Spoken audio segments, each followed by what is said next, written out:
நான் செய்து முடிப்பேன். எவரால் செய்து முடிக்க முடியாத கூட நான் செய்து முடிப்பேன். அதாங்கய்யா தன்னம்பிக்கை. சூப்பர். அது உடல்ல உயிர் கொண்டதுங்கய்யா. அந்த தன்னம்பிக்கை இல்லாதவங்க இருக்காம பாருங்க, உயிரற்ற உடல் பண்றவங்கய்யா. ஐயா, தன்னம்பிக்கைன்னா பிறரை நம்புறது தன்னம்பிக்கை இல்ல, தன்னை தானே நம்புவதாங்கய்யா தன்னம்பிக்கை. பேரறிஞர் அண்ணா தெரியுங்கய்யா, அவரு சின்ன வயசுல 11ஆம் படிக்கிறப்ப தேர்வுல தோல்வி அடைஞ்சிட்டாரு. அதுக்காக அவர் கவலைப்படல. பல பேச்சு போட்டிலையும் தோத்திருக்காரு, அதுக்காகவும் அவர் கவலைப்படல. ஆனா நாடு இன்னைக்கு என்ன சொல்லுது அவரை பத்தி? பேரறிஞர், சிறந்த பேச்சாளர், சீர்திருத்த எழுத்தாளர், இப்பெல்லாம் சொல்ல காரணம் என்னங்கய்யா? அவருடைய சிபாரிசாங்கய்யா, செல்வாக்காங்கய்யா, பணமாய்யா, உறவாங்கய்யா. இதெல்லாம் கிடையாது, அவருடைய முழுக்க முழுக்க தன்னம்பிக்கை மட்டும்தாங்கய்யா. தமிழகத்தில் பிறந்து அமெரிக்காவில் வாழ்ந்து இன்னைக்கு அரிய சாதனைகளை படைத்து அறிவியல் மேதை வெங்கட்ராமன் அவர்கள் நோபல் பரிசு பெற்றிருக்காரு. அதுக்கு காரணம் என்னங்கய்யா? அவருடைய தன்னம்பிக்கை தாங்கய்யா. எனவே சொல்றேங்கய்யா, இந்த அவசர உலகத்துல நாம எல்லாரும் எதை தேடணும்னா தன்னம்பிக்கை மட்டும்தாங்கய்யா. நம்ம உலகத்துல வளரும் நாடு, வளர்ந்த நாடுன்னு 2 வகையா இருக்குங்கய்யா. ஆனா வளர்ந்த நாட்டுல ஜப்பான் நாட்டையும் அமெரிக்க நாட்டையும் ஏயா சொல்றாங்க? ஜப்பான் நாட்டில் ஒவ்வொரு ஸ்கூல்லையும் வகுப்பறையில் எழுதி போட்டிருப்பாங்க, உன்னால் முடியாது என்றால் ஜப்பானால் முடியாது, ஜப்பானால் முடியாது என்றால் இந்த உலகத்தாலேயே முடியாதுன்னு எழுதி போட்டிருப்பாங்க ஐயா. அப்படி அந்த சின்ன குழந்தைகளுக்கு கூட தன்னம்பிக்கையை ஊட்டி வளர்த்தனால்தான் இன்னைக்கு வளர்ந்த நாட்டில் ஜப்பானும் ஒரு இடம் பெற்றிருக்குய்யா. ஐயா அப்துல் கலாம் தெரியுங்கய்யா, எல்லாத்துக்கும் தெரியும். அவர் ஒரு பெங்களூரில் இருக்க மகளிர் கல்லூரிக்கு கூப்பிட்டுருக்காங்க. அப்போ போனப்ப பேச சொல்லியிருக்காங்கய்யா. பொதுவாக அப்துல் கலாம் சார் என்ன சொல்லுவார்? வல்லரசு ஆகணும், நம்ம நாடு வல்லரசு ஆகணும், எல்லாரும் கனவு காணுங்கள், நல்லா படிங்க அப்படி தான் சொல்லுவார். ஆனால் அங்கே போய் அப்படி சொல்லுங்கய்யா. ஒரே ஒரு கேள்வி கேட்டார். ஐஸ்வர்யா ராய், சுஷ்மிதா சென், லாரா தாத்தா இவங்க 3 பேரும் யாருன்னு கேட்டாங்க. அதுக்கு அங்கே இருக்க மாணவிங்கெல்லாம் சொன்னாங்க, இவங்க 3 பேரும் உலக அழகின்னு சொன்னாங்க. இப்படி வர காரணம் என்னன்னு அப்துல் கலாம் கேட்டாருங்கய்யா. அதுக்கு ஒரு மாணவி எழுந்து சொன்னாங்க, இவங்களாம் அழகாக இருந்தாங்க, அதான் உலக அழகின்னு வந்துட்டாங்கன்னு சொன்னாங்க. இன்னொரு மாணவி எழுந்து சொல்கிறாங்க, கேட்கப்பட்ட கேள்விக்கெல்லாம் கரெக்டாக பதில் சொன்னாங்க, அதான் உலக அழகியா ஆனாங்கன்னு சொன்னாங்க. இன்னொருத்தங்க எழுதி சொல்கிறாங்க, கடைசியில் கேட்கப்பட்ட கேள்விக்கு நாட்டுப்பற்றோடு பதில் சொன்னாங்க, அதான் உலக அழகியான்னு சொன்னாங்க. ஆனால் அங்கே இருந்த மாணவியோட தங்கச்சி வந்துருந்துச்சுயா. அது போய் அப்துல் கலாம் அவங்கள்ட்ட, அங்கிள் அங்கிள் நான் சொல்லவா அப்படின்னு கேட்டுச்சு. அதுக்கு கலாம் ஐயா சொல்லு அப்படின்னாரு. அதுக்கு அந்த பாப்பா சொல்லுது, இவங்க 3 பேரும் கலந்துருக்க போட்டியில் நான் கலந்துருக்காம விட்டுட்டேன், ஆனால் அவங்க 3 பேரும் ஜெயிச்சுட்டாங்கன்னு சொல்லிச்சு. அப்படி இந்த சின்ன மாணவிட்ட இருக்கக்கூட தன்னம்பிக்கை கூட அந்த மாணவிகளுக்கு இல்லாமல் போயிடுச்சாங்க ஐயா. ஒன்ன மாதிரி ஆளுலாம் உலகலையை பற்றி பேசுறதுனால தானே இன்னும் எனக்கு எதுவும் செட் ஆகல. உனக்கு செட் ஆகும்னு நினைக்கிற? ஆனா இந்த ஜென்மத்துல உங்களுக்கு செட்டே ஆகாதுன்னு உண்மையா சொல்றேன். இந்த ஜென்மம் இல்ல, இன்னும் 7 ஜென்மம் எடுத்தாலும் உங்களுக்கு செட் ஆகாது. ஐயா மாவீரன் அலெக்சாண்டர் எல்லாத்துக்கும் தெரியுங்கய்யா. அவரு தன்னிட்ட இருக்க பொண்ணு பொருள் நகை எல்லாத்தையும் எடுத்து மக்களுக்கே கொடுத்துட்டாருங்கய்யா. ஒரு அமைச்சர் வந்து கேட்டாரு, என்னங்கய்யா எல்லாத்தையும் எடுத்து மக்களுக்கே கொடுத்துட்டீங்க, உங்களுக்காக என்னங்கய்யா வச்சிருக்கீங்கன்னு கேட்டாரு. அவர் சொன்னாரு, இதெல்லாம் என்ன பெரிய சொத்து, என்கிட்ட ஒரு சொத்து இருக்கு, அதை வச்சு நான் வெற்றி பெறுவேன்னு சொன்னாரு. அப்படி என்னங்க உங்கள்கிட்ட ஒரு சொத்து இருக்கு, அதான்டா என் தன்னம்பிக்கை, அந்த தன்னம்பிக்கை வச்சு நான் இந்த நாட்டையே ஆளுவேன்டான்னு சொன்னாரு. அப்படி இன்னைக்கு நாட்டை ஆண்ட அரசர்கள்ல அவரும் ஒருத்தர் விளங்கிட்டு போயிருக்காருன்னா அதுக்கு காரணம் அவருடைய தன்னம்பிக்கை தாங்கய்யா. எண்ணி எங்க அம்மாவையும் எடுத்துக்கோங்கய்யா. எங்க அம்மா 10ஆம் படிக்கிறப்ப படிக்கிற வயசுலேயே கல்யாணம் ஆயிடுச்சியா. இருந்தாலும் படிக்கணும்னு ஆசை தான். அப்புறம் எங்கள் அண்ணன் பிறந்துட்டாங்க. எங்கள் அம்மாவுக்கு படிக்கணும்னு ஆசை ரொம்ப வந்துருச்சு. அப்புறம் வீட்டிலேருந்தே 10, 11, 12 கல்லூரி வாழ்க்கை இது எல்லாத்தையும் வீட்டிலேருந்தே படித்து முதுகலை பட்டம் பெற்று கடந்த 3 ஆண்டுகளாக தமிழாசிரியராக பணிபுரிஞ்சிட்டு இருக்காங்க ஐயா. அதுக்கு காரணம் எங்களோட சொத்து இல்லை, சுகமும் இல்லை, சிபாரிசு இல்லை, செல்வாக்கு இல்லை, பணம் இல்லை, உறவு இல்லை, முழுக்க முழுக்க அவங்களுடைய தன்னம்பிக்கை தாங்க ஐயா. அவங்க வழியில நான் வந்தேங்க ஐயா. நான் ஆளுக்குள்ளந்தான் எல்லாருக்கும் தெரியும். ஆனா நான் பல பேச்சுப்பட்டுல பேசியிருக்கேன் ஐயா. துணை முதலமைச்சர், மத்திய அமைச்சர் ராஜா, கலைஞர் இவங்க எல்லாத்துட்டையும் பரிசு பெற்றிருக்க ஐயா. அதுக்கு காரணம் என்னுடைய முழுக்க முழுக்க தன்னம்பிக்கை மட்டும்தாங்க ஐயா. எனவே தன்னம்பிக்கையோடு அனைவரும் உழைங்க. உழைத்தால் தான் உயர்வு பெற முடியும், படித்தால் தான் பதவி பெற முடியும், இவை இரண்டால் தான் பணம் பெற முடியும், பணம் பெற்றால் தான் உறவை பெற முடியும், உறவை பெற்றால் தான் மனித நேயத்தை பெற முடியும், மனித நேயத்தை பெற்றால் தான் ஒற்றுமையை பெற முடியும், ஒற்றுமையை பெற்றால் தான் நம்மை காத்து வரும் இயற்கை வளங்களை நாம் ஒற்றுமையாக கூடி காக்க முடியும். எனவே இந்த அவசர உலகத்தில் நாம் அனைவரும் அவசியமாக எதை தேட வேண்டும் என்றால் தன்னம்பிக்கை ஒன்றுதான். கடவுளால் படைச்ச எல்லா உயிரினத்திட்டையும் எவன் ஒருத்தன் அன்பு செலுத்துறானோ அதுதாங்க ஐயா உண்மையான மனிதநேயம். இததாயா பாரதி சொன்னாரு, காக்கை குருவி எங்கள் சாதின்னு, வாடிய பயிரை கண்ட போதெல்லாம் வாடினேனாரு வள்ளலாறு, முல்லைக்கு தேர் கொடுத்தானே பாரி, மயிலுக்கு போர்வை போத்தினானே பேகன். இதெல்லாம் மனிதநேயத்தோட வெளிப்பாடு தானேங்கயா. அதனால தான் சொல்றேன், இந்த அவசரமான உலகத்துல நம்ம உடனடியா தேட வேண்டியது மனிதநேயத்தை மட்டும்தாங்கயா. அற்புதம். ஏன்னு கேட்டா, நீ சொன்னம்மா முல்லைக்கு தேர் கொடுத்தான்னா எந்த காலத்தில் கொடுத்தான்? இப்ப கொடுப்பானா?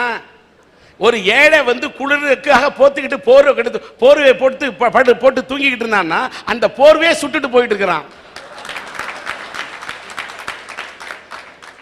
மயிலுக்கு வந்து போர்வை கொடுத்தான் பேகன் அந்த காலத்தில் சொன்ன. இந்த காலம் எப்படிப்பட்ட காலம்? மனித நேயம் இருக்குதா? அருமை மனித நேயம். அதனால தான் இந்த காலத்தில் மனித நேயத்தை தேட வேண்டும் என்று சொல்லுகிறீங்க. நல்லது. ஓகே. சமுதாயத்துல அன்பு பல்வேறு வடிவங்களா வெளிப்படுது. அம்மா பிள்ளை கிட்ட காட்டுறத பாசம்னு சொல்றோம், மனுஷன் கடவுள்கிட்ட காட்டுறத பக்தின்னு சொல்றோம், கடவுள் மனுஷங்கிட்ட வெளிப்படுத்தும் போது அருள்னு சொல்றோம், டீச்சர் மாணவன்கிட்ட நடந்து கொள்றத விசுவாசன்னு சொல்றோம், மாணவன் டீச்சர்கிட்ட நடந்துக்கும் போது மரியாதைன்னு சொல்றோம், காதலன் காதலிக்கிட்ட சொல்லும் போது காதல்னு சொல்றோம், இரு நாடுகளுக்கிடையே வெளிப்படுத்தும் போது சமாதானம் சொல்றோம், தொடர்பே இல்லாத ஒரு மனுஷங்கிட்ட காட்டுற அன்பதாயா நம்ம மனித நேயம்னு சொல்றோம். அற்புதமான விளக்கம். அதனால தாயா சொல்றேன் நம்ம மனித நேயத்தை தேடணும்னு. ஐயா இன்னொன்னு நல்ல விஷயம், இந்த சின்னஞ்சிறு வயதுல இந்த பொண்ணு மனித நேயத்தை தேடணும்னு சொல்லுது. நாட்டுல அவன் ஃபிகர் தேடிட்டு அலையறான். ஐயா இன்னைக்கு மேடையில எல்லாருமே பேசலாம்யா மனித நேயத்தை பத்தி. ஆனா யார்கிட்டயா மனித நேயம் இருக்கு? ஒருத்தன் சாலையை கடந்து போறானா அவனை இந்த பக்கத்துல இருந்து ரோட தாண்டி அந்த பக்கம் கூட விட மாட்டேங்கிறான். எங்கயா இருக்கு மனித நேயம்? கண்ணு தெரியாதவங்களுக்கு உதவணுங்கிறது நம்மோட கடமை. ஆனா கண்ணு தெரியாதவன் பிச்சை எடுத்துட்டு இருப்பான், அவனுக்கு தெரியாம அவனோட பணத்தை திருடிடுறான். இது எவ்வளவு ஒரு பாவமான செயலிங்கயா. வாழ்க்கையில் குருடனாக பிறப்பது கூட பாவம் இல்லை, திருடனாக பிறப்பது மட்டும்தான் குற்றம். அதனாலதான்யா சொல்றேன் நம்ம மனித நேயத்தை தேடணும்னு. நியூஸ் பேப்பரை பார்த்தோம்னா கொலை கொள்ளை கற்பழிப்பு அப்படின்னு மனிதநேயம் இல்லாத செய்திகளை தான் பார்க்கிறோம். பாராளுமன்றத்தில் குண்டு வெடிப்பு, கற்சிலை அம்மனுக்கு பாலாபிஷேகம், ஆனால் கல்லூரி பெண்கள் பஸ்ஸோடு எரிப்பு. முதல் 4 மாதம் சூடான பொருளை சாப்பிட்டால் கரு கலைஞ்சிரும்னு நினைச்ச தாய் அடுத்த 4 மாசம் குளிர்ச்சியான பொருளை சாப்பிட்டா மாந்த வரும்னு நினைச்ச தாய் தூக்கத்துல திரும்பி படுத்தா குடல் சுத்தி தாய் மாமனுக்கு ஆகாதுன்னு நினைச்ச தாய் குழந்தை பிறந்த உடனே பொம்பளை குழந்தைங்கனால கொன்னுட்டா. எங்கேயா இருக்கு அந்த தாய்கிட்ட மனித நேயம்? கணவன் மனைவியை கொல்றது, மனைவி கணவனை கொல்றது, அண்ணன் தம்பியை கொல்றது, வற்றாத இனவெறியால் ஈனச்சண்டை, வறுமையிலும் சாதி திமிர், எல்லா கொடுமைகளுமே நாட்டுல தாங்க நடக்குது. அதனாலதான்யா சொல்றேன் நம்ம மனித நேயத்தை தேடணும்னு. ஐயா பிச்சைக்காரன் ஒருத்த வந்து அம்மா பசிக்குதுன்னு கேட்டா எத்தனை பேர் அவனுக்கு சாப்பாடு போடுறான்? வாசலில் அம்மா பசி என்ற சத்தத்தை பொருட்படுத்தாமல் கருவறையில் உள்ள அம்மனுக்கு காணிக்கை செலுத்தி என்ன பயன்? அதனாலதான் ஏன் சொல்றேன் நம்ம மனிதநேயத்தை தேடணும்னு. ஐயா, இன்னைக்கு நம்ம யார கடவுளா நினைச்சிட்டு இருக்கோம்? நம்ம உயிரை காப்பாற்ற டாக்டரை தான் நினைச்சிட்டு இருக்கோம். இன்னைக்கு எத்தனை டாக்டருங்க மனிதநேயத்தோட நடந்துக்கிறாங்க? ஒரு சில டாக்டர் தாங்க இருப்பாங்க.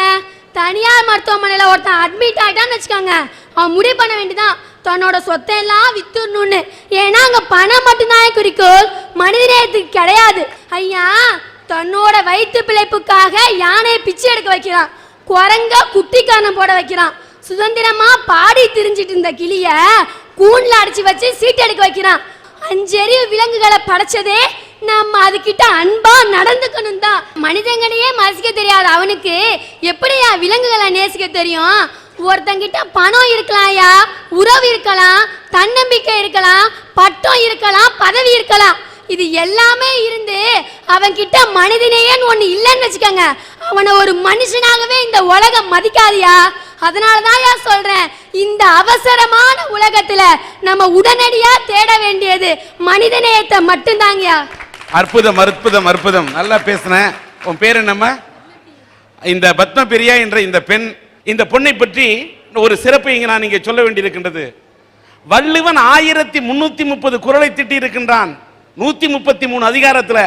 அந்த 1330 குறளையும் இந்த பெண் அச்சு பிழறாமல் அப்படியே அழகாக ஒப்பிப்பார் என்று சொன்னால், இந்த நாட்டிலே 4 குறள் தெரியாத குழந்தைகள்லாம் இருக்கக்கூடிய இந்த நாட்டிலே நான் உன்னிடம் கேட்கின்றேன், 1330 குறள் நல்லா படிச்சிருக்க இல்லையா பத்மபிரியா? அப்படி சொல்ல, உதடு ஒட்டாத திருக்குறள் தெரியுமா? உதடு ஒட்டுகின்ற திருக்குறள் ஒன்று சொன்னோம் தெரியுமாம். உதாரணத்துக்கு உதடு ஒட்டாத திருக்குறளை சொல்லேன். யாதனின் யாதனின் நீங்கியான் நோதல் அதனின் அதனின் இளன் வினையால் வினையாக்கி கோடல் நனைகவுள் யானையால் யானையா தச்சு. உதடு ஒட்டும் குறளை சொல். துப்பாக்கு துப்பாய துப்பாக்கி துப்பாக்கு துப்பாய தூவும் மழை பற்றுக பற்றற்றான் பற்றினை அப்பற்றை பற்றுக பற்றி விடற்கு. பரப்பன நீந்துவன ஊர்வன இது குறித்து குறளை சொல்லுக. பூ மலர் வரும் திருக்குறள்கள். மலர்காணின் மையாத்தி நெஞ்சே இவர்கண் பலர்காணும் பூவொக்கும் என்று நலத்தகை நல்லவர் கேயர் புலத்தகை பூவண்ண கண்ணாரகத்து கோட்டுப்பூ சூடினும் காயும் ஒருத்தியே காட்டிய சூடுநீர் என்று மலர்மிசை ஏகினான் மானடி சேர்ந்தார் நிலமிசை நீடு வாழ்வார். பரப்பன பற்றி வரும் திருக்குறள்கள். பகல் வெல்லும் கூகையை காக்கை இகழ் வெல்லும் வேந்தற்கு வேண்டும் பொழுது காக்கை கரவா கரைந்துண்ணும் ஆக்கமும் அண்ணன் நீரார்க்கை உளர். வாழ்த்துக்கள் வாழ்த்துக்கள். என் எம்மொழியாம் தமிழ் மொழியாம் செம்மொழியாம் தங்கத்தமிழாம் சங்கத்தமிழாம் திங்கத்தமிழாம் என் தமிழ் மொழியை வள்ளுவனது குறளை இங்கே ஒப்பித்த தமிழ் பெண்ணே, நீ வாழ்க வாழ்க பல்லாண்டு.